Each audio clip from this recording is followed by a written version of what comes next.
Hey, what is going on, guys? It's Soundless Virus here, bringing the video, and in this video we're going to be talking about how to get on the deep web. And if you don't know what the deep web is, it's basically the part of the internet that basically like larger search engines like Google and Bing, all the sites that don't go on them go to the deep web. And you have to go through certain procedures to get onto it. It's actually rather simple. And then there's a lot of messed up stuff on it. Sure, that's where all the drugs, the counterfeit, everything illegal, that's where it's at, basically. But not all of it's bad, just most of it. And the term deep web in itself just means sites that aren't on the actual big search engines like Google and Bing. And a lot of people do think everything on it's scary sites and whatnot. But a lot of those sites are just built on top of dark nets, which are overlay networks, which use the public internet but require specific software, permissions, or configurations to access.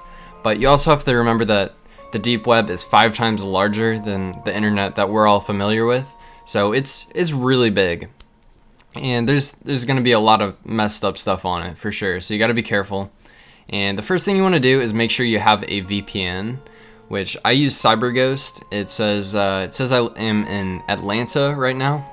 And I can assure you I'm not, and that is not my IP.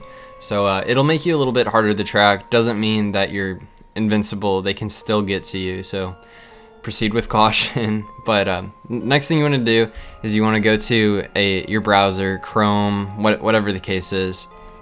And you want to go to the Google or search engine that you use and type in Tor, T-O-R. And it'll be the first one that comes up, the torproject.org. Then you want to download the Tor browser, and then it'll bring you to another page. Then you click download again, and this will take a few minutes to actually download the installer. And once it's finished downloading, you're gonna actually install the program. And this may take different times depending on your internet, but for me it took, I don't know, probably around 3 minutes. But after you do that, it's going to bring up a little page that says connect or configure.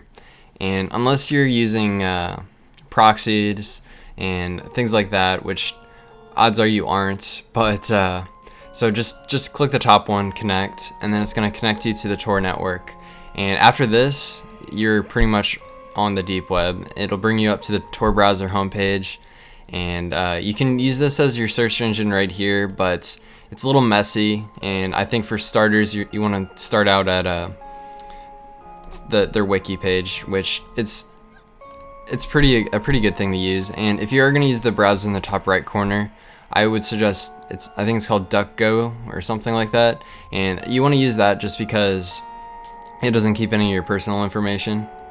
And if you ever are in a situation where you think you're in a bad spot and you want to get out in case someone's trying to track you or something, go to the top left, click on the leaf, and then click on new identity, and that'll restart your entire browser and supposedly give you a new IP, a new I don't know, a new thing altogether, so whoever was trying to track you can't anymore. And a lot of people change the security on this. You just go to the green thing again, go to security settings, and the higher you put this, the slower your browser is going to be. But you do get more security. But for the sake of this video, I'm going to keep it on low just because I'm impatient. But if you really want to be secure, pull it all the way up to high or something in the middle. But the first thing we're going to do is go to a wiki page. And I'm going to have this in the description for you to have. And it may not work when you're watching this video, if you're watching this in a year or so, because the links to these things change all the time. I'll try and update it whenever I can, but the link to it, or the URL, always changes. And it's called the Hidden Wiki, which has a ton of links to a lot of things you might be wanting to access. And it's a much quicker way to move around the deep web. And there's a thing called Grams, which is basically the search engine. It's like the Google of the deep web. And it's more of a market than for information, but you just go up here and type in whatever you're looking for, and let's just say counterfeit, and say you're looking for counterfeit money to buy, and that would go on the legal side, but I suppose you could find it on here if you wanted to. And you may be asking like what's legal and what's not.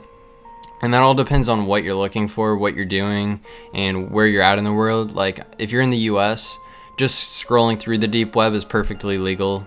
And once you buy something, though, it becomes illegal. Like, if you buy drugs or counterfeit or any of that, then that's some illegal stuff you're getting into. Or just watching pornography or something on here, or child pornography, that's going to start being legal.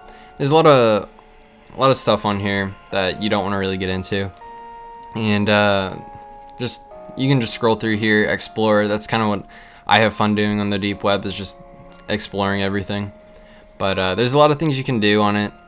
These commercial services, don't go to the Apple Palace.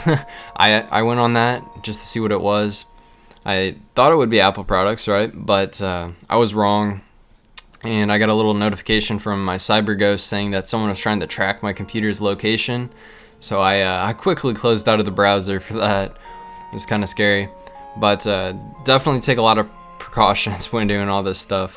But let's say you're, like what I was saying before, it kind of matters where you're at in the world. Like if you're in North Korea, let's say, and you just somehow happen to get a computer, you're one of the few that actually have a computer, and you somehow connect to the internet and access the site on the Tor browser, it's instantly illegal because it's North Korea and they don't want you to do that. So if you happen to be in North Korea and know English and know what I'm saying, it's illegal just to be on the browser. But if you're in the US, the UK, or most countries, it's perfectly legal just to roam around the deep web as long as you don't do any illegal activities of the such. But there's a lot of stuff on here that's kind of interesting. I saw something earlier. It was like cat facts or something, and I was kind of curious why that was on there. Don't know why that's on the deep web, and it's not like just on the regular internet. If it's just cat facts, but I don't know. I didn't click on it. It's sketchy. There could be anything behind any of the links. Really, you can't really trust much on the deep web, but it can be fun. I don't know. It's fun to find out a bunch of stuff, kind of explore. So if you have any questions about the deep web or whatnot, or any personal stories, feel free to leave them in the comments. Really look forward to check those out. But I hope you guys enjoyed the video. Thanks guys for watching. Adios.